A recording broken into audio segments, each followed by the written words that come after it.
Si vous venez de nous rejoindre sur Niwod Info 1, vous regardez votre émission Niwod Soir. Bienvenue à toutes et à tous. Est avec nous sur ce plateau l'honorable Innocent Kagbara. Bonsoir et bienvenue. Bonsoir. Vous êtes député à l'Assemblée nationale, président de la Commission de l'éducation et du développement socio-culturel, également président du Parti démocratique panafricain, PDP. On va d'abord faire un peu de pédagogie parlementaire. Dites-nous, quelle est la mission de votre commission, celle-là même au Parlement qui est en charge de l'éducation et du développement socio-culturel? Ok, merci. Merci pour l'opportunité que vous nous donnez. C'est toujours un plaisir d'être sur vos plateaux pour parler à nos concitoyens. Parce que nous avons quelque chose de très cher en partage, c'est le Togo. Donc c'est le Togo qui avance, c'est le Togo d'abord. Concernant la commission de l'éducation au Parlement, il faut vous rendre à l'évidence qu'il y a 9 commissions permanentes. Et chaque commission est spécialisée dans un certain nombre de dossiers. Nous nous occupons des questions relatives à l'éducation de base, enseignement primaire, enseignement secondaire, enseignement technique, enseignement supérieur, les questions liées au sport, les questions liées à la culture.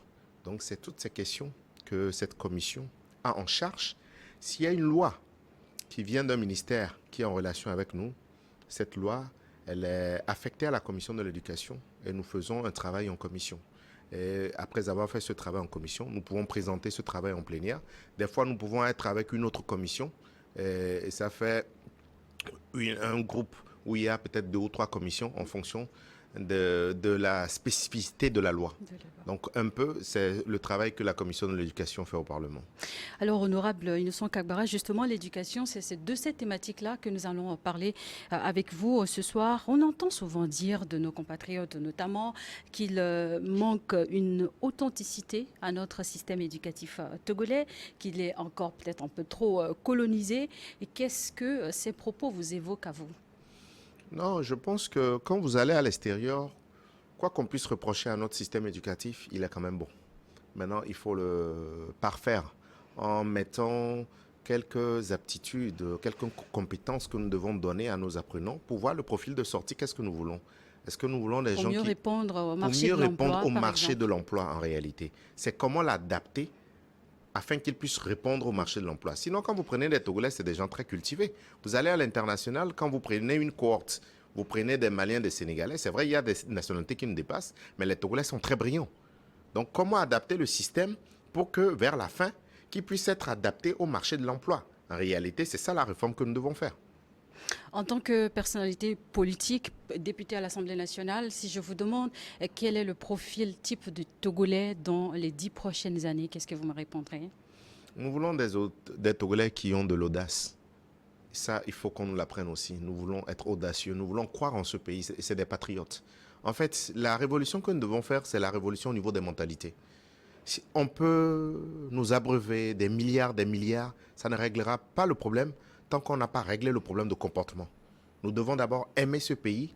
Nous avons ce pays en partage. Nous devons le chérir. Le civisme, le patriotisme. Le civisme, le patriotisme. Moi, c'est mes thèmes de prédilection. Si vous n'avez pas fait ce travail, vous pouvez être chef d'État, mais ça sera difficile. Si nous réglons ce problème, après, il va falloir regarder quels sont les choix des investissements que nous voulons faire. Dans quoi nous voulons investir? Dans la santé, dans l'éducation et dans les infrastructures. C'est ça la base du développement. Maintenant, après, les profils de sortie, vous savez, il faut que nous puissions parvenir à faire des écoles de métier. De véritables écoles de métier, parce que la formation classique que nous avons, c'est une formation élitiste. C'est tous pour avoir des bac plus 3, bac plus 5, mais pour quel marché? Le marché est saturé. Nous avons beaucoup plus besoin de bons techniciens, de bons plombiers, je dis bien, parce que sous d'autres cieux, quand un plombier vient faire juste un diagnostic, ça fait 50 000 francs CFA. Oui. De bons plombiers, de bons architectes, de bons maintenanciers, de bons logisticiens, parce que le port se développe. Et nous devons investir dans le secteur des services. Parce que nous n'avons pas de pétrole, nous n'avons pas... Plus de techniciens oui. qualifiés. Donc, oui, qualifiés. Donc, l'économie doit être basée sur les services. Vous êtes également auteur, et comme vous le disiez tantôt, la valeur d'une société est mesurée par son capital humain. Dans votre ouvrage intitulé Le Togo et l'issue de la francophonie, C'est bien ça, Oui, c'est la ça. nécessité de rejoindre le Commonwealth. Oui. Vous déplorez les méfaits du système colonial, le méfait que le système colonial a eu sur le Togo, puis la mauvaise préparation de la décolonisation par les colons, qui a eu un effet, selon vous, négatif sur le développement Oui. de nos pays africains, notamment dans la zone francophone. Comment, selon vous, on peut décoloniser l'enseignement sur le continent africain? C'est un concept global. Oui. Nous, tout ce que nous voulons, c'est qu'on nous respecte. Et ça, je le dis, je vais le marteler, il faut qu'on nous respecte. Nous sommes libres de faire nos choix et nous assumons nos choix. Et la décolonisation a été mal faite. Elle était mal faite. On a mis des gens à la tête pour pouvoir toujours les instrumentaliser. On ne nous a pas permis de nous développer. Donc nous voulons maintenant, nous pensons que nous avons la majorité, nous pouvons faire nos choix nous-mêmes et nous pouvons nous développer. Nous, la question de développement qui s'oppose à nous, c'est quoi? C'est faire 3 repas, avoir des infrastructures. Pour un jeune, pouvoir trouver un emploi, il est inadmissible qu'en 2023, que nous ayons des jeunes qui soient toujours à la maison, Diplômés. avec leurs parents diplômés. Parce qu'ils n'ont pas d'emploi, ils ne peuvent pas se marier. Ils font les enfants à 31 ans, 35 ans, parce qu'ils n'ont pas d'emploi. Donc, nous voulons régler ce problème. Et ça doit passer également par le commerce équitable. Pourquoi est-ce que nos matières premières ne sont pas achetées à leur juste prix? Pourquoi est-ce que c'est celui qui achète qui doit fixer le prix de nos matières premières? Donc, ces questions-là doivent être réglées pour que nous puissions nous assumer et pouvoir faire les choix des investissements que nous voulons pour que nous puissions nous développer. C'est de ça qu'il est question. Et vous allez voir les pays anglophones, c'est des pays beaucoup plus stables. C'est des pays où les élections sont plus ou moins réussies. Mais les pays francophones, c'est des pays tout le temps instables. Donc, c'est ça que nous voulons régler en disant... Comment expliquer ce gap? Je pense que les anglophones, là où ils sont partis, ils ont laissé les nations évoluer et ils ont établi un lien commercial entre ces nations-là. Ils ne faisaient que du business. Mais les pays francophones, il y avait toujours la colonie qui devait tirer les ficelles, influencer. Il y avait même dans des ministères, même à l'Élysée, une chambre de l'Élysée destinée à l'Afrique, la France-Afrique, tout ça là, ça ne nous a pas permis. Ça, c'est une relation incestueuse qu'il faut couper. Il faut couper, il faut de véritables partenariats. Partenariat avec les Français, partenariat avec les Américains, partenariat avec même les Russes, partenariat avec les Chinois, partenariat avec les Turcs. Nous voulons nous développer. Donc tous ces gens-là sont les bienvenus chez nous. Vous donniez tantôt l'exemple de la France et justement aujourd'hui la France va vers une redynamisation de ses relations de partenariat avec l'Afrique notamment. Quel regard portez-vous sur ces démarches? Nous attendons pouvoir, mais sinon nous ne sommes pas dupes. Et il faut que les gens se rendent compte que ceux qui sont à la tête de nos États maintenant, c'est des gens quand même qui ont un certain niveau et nous pouvons nous assumer. Donc à partir de là, nous ne sommes plus naïfs. Nous ne sommes plus naïfs, donc nous attendons de voir. Ils n'ont qu'à pas d'ingérence dans nos questions d'élection, pas choisir nos chefs d'État à notre place, c'est à nous de choisir nos chefs d'État. Laisser les chefs d'État, même s'ils ont fait d'autres choix, le choix d'autres partenaires, pas manipuler l'opinion, pas faire des coups d'État, non. Nous voulons nous assumer. Et si nous nous trompons, nous allons dire que nous nous sommes trompés. Nous avons ça. Si nous nous sommes trompés, nous allons dire que nous sommes trompés. Et nous pourrons nous encourager, dire non, ça aussi, toi aussi, tu vas trop loin. Donc nous ne sommes pro-personne. Nous sommes pro-nous-mêmes. Quand vous dites nous, vous parlez des dirigeants africains. Oui, la nouvelle classe politique africaine. Nous sommes pro-nous-mêmes. Nous sommes pro-nous-mêmes. Sinon, nous ne sommes pro-personne. Dans un contexte de mondialisation, tout porte à quoi aujourd'hui qu'il ne peut y avoir de succès possible sans études. Mais selon vous, doit-on choisir d'étudier ici ou à l'étranger pour pouvoir mieux participer au développement local?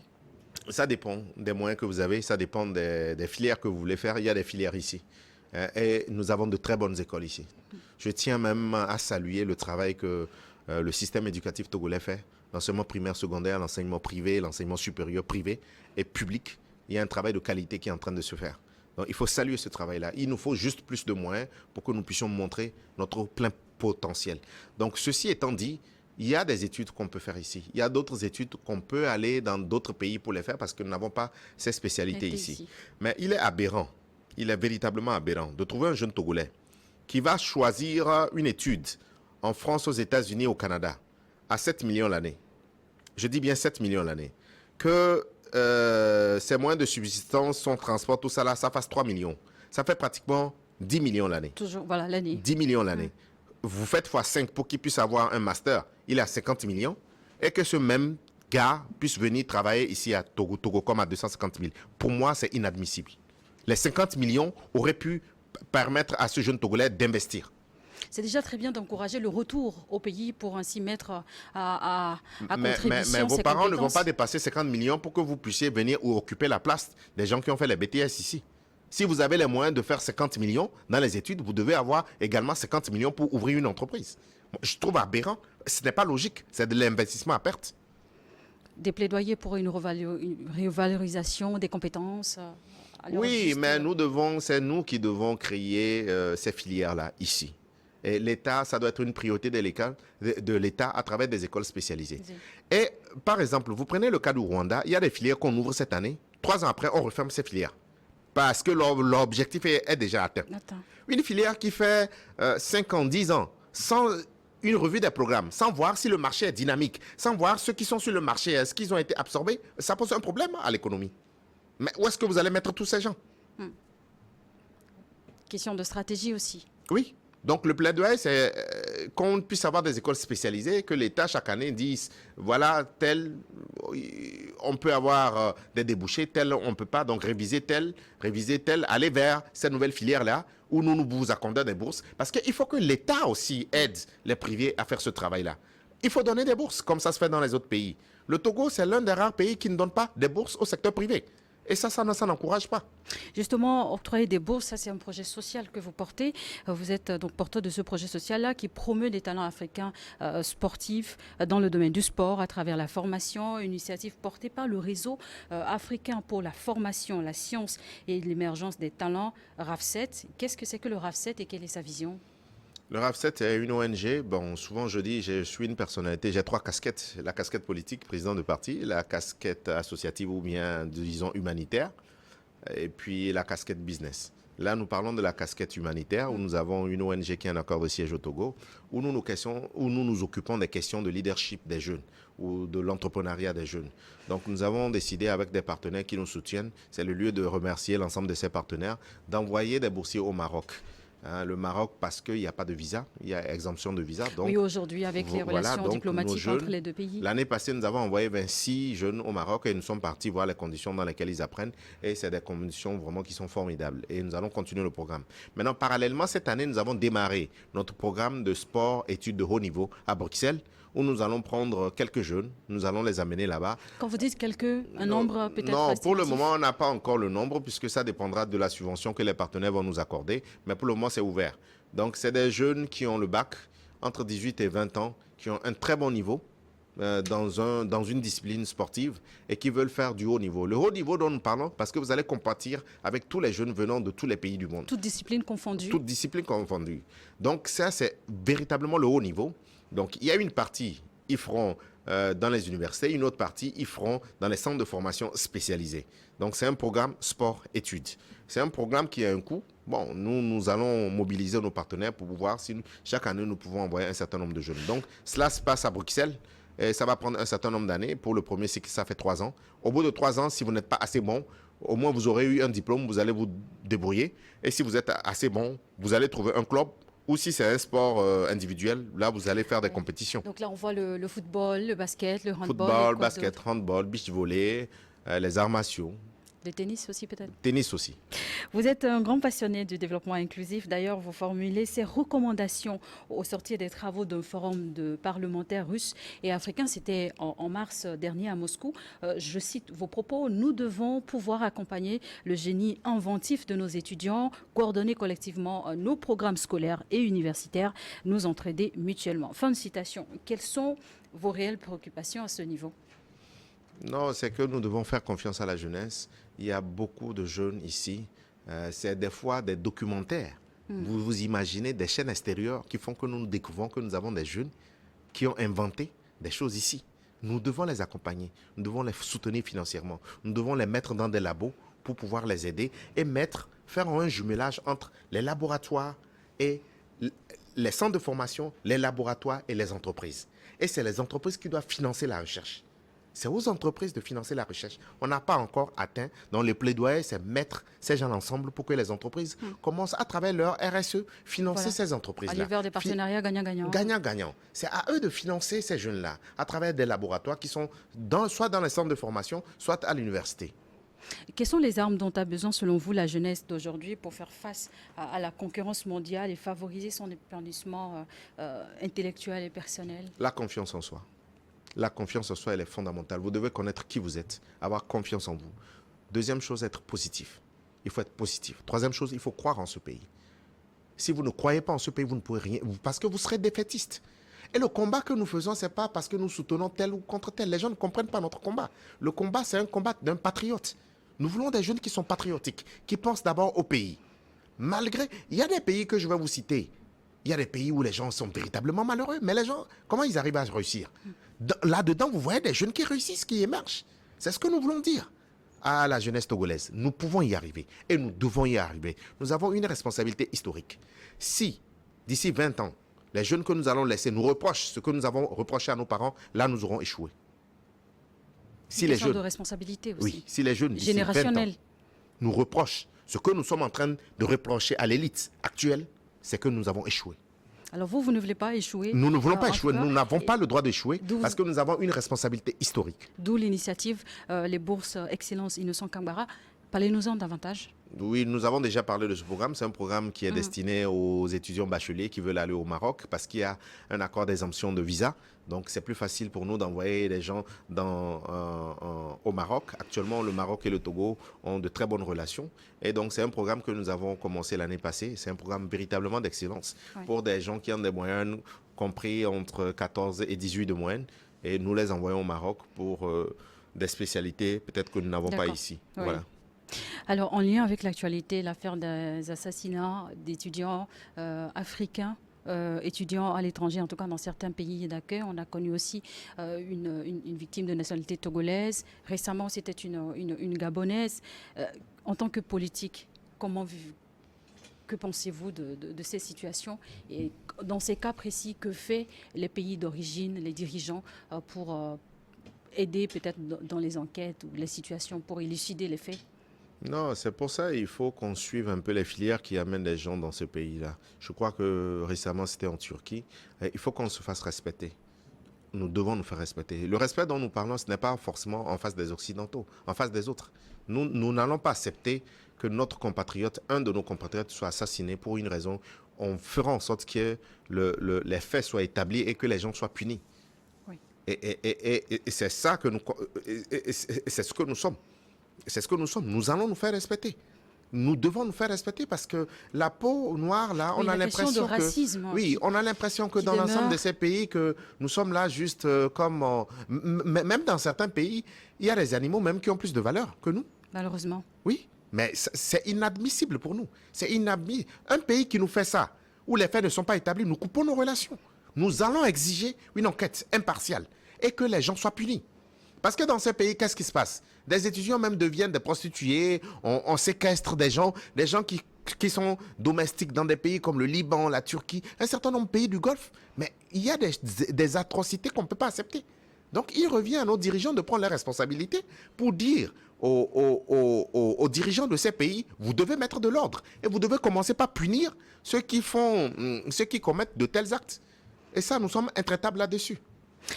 Honorable Innocent Kambara, vous êtes notre invité. Je rappelle, vous êtes député à l'Assemblée nationale, président de la Commission de l'éducation et du développement socio-culturel, président du Parti démocratique panafricain. Justement, nous sommes en 2023, bientôt des élections régionales et législatives dans notre pays. Est-ce que votre parti est prêt?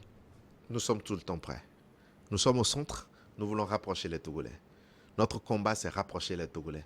Et c'est pour ça que nous disons, nous préférons vivre au centre que de mourir aux deux extrêmes. Donc, nous devons faire tout pour rapprocher les Togolais. Et nous sommes prêts. Nous, on n'est pas comme ceux qui peuvent dire aujourd'hui, nous y allons, le lendemain, il y a quelqu'un qui se lève et dit, si vous allez, je vous tape dessus. Non. Nous, quand on dit on y va, c'est qu'on y va. Donc, nous sommes prêts. Nous serons au rendez-vous électoral parce que c'est un agenda républicain que nous connaissions. Donc, nous serons prêts pour aller aux élections. Contrairement à vous, donc, il y a la dynamique avec la sortie de Monseigneur Podoro le week-end dernier. Et qu'est-ce que vous pensez de tout ça? Non, on n'a pas d'avis à donner sur la question, mais comme je l'ai dit, nous quand on dit on y va, c'est qu'on y va. On ne peut pas dire on y va aujourd'hui et puis le lendemain, on dit quelqu'un a dit si vous allez, on va vous taper dessus. Et puis vous ne savez pas s'il faut y aller, il ne faut pas y aller. Mais nous, non, non, il faut qu'on arrête les plaisanteries. Et puis des fois, l'image que nous montrons de l'opposition, on ne nous prend pas au sérieux. Quand vous voulez remplacer des gens, vous devez faire plus qu'eux. Nous n'avons pas le droit. Nous n'avons pas le droit. Si nous disons que ceux qui sont là ne font pas bien, que nous voulons les remplacer, nous n'avons du tout pas le droit de les remplacer par des médiocres. Ça, nous n'allons pas l'accepter. Nous n'avons pas le droit de les remplacer par des médiocres. En politique, on dit souvent qu'une nouvelle côte se tisse sur l'ancienne. C'est toujours une continuité. Ce que je dis, si nous disons que ceux qui sont là ne font pas bien, c'est que nous devons faire plus et mieux. On est d'accord? On est d'accord. Donc, nous n'avons pas le droit de les remplacer par des médiocres. C'est tout ce que nous disons. Il n'y a pas de succès possible sans études. Comment est-ce que vous partagez? Qu'est-ce que cela vous inspire? Puisque nous parlions d'éducation avec vous. Le travail, le succès, mérité. Et je pense que le couronnement sera là. Merci beaucoup d'avoir accepté notre invitation. Nous étions avec vous, honorable Innocent Kagbara. Vous êtes donc député à l'Assemblée nationale, président de la Commission de l'éducation et du développement socio-culturel, président du Parti démocratique panafricain PDP. Merci d'avoir été avec nous. Merci à vous également de nous avoir suivis. On va marquer une pause pour suivre une nouvelle édition du journal et juste derrière, ce sera le plateau de Regards croisés.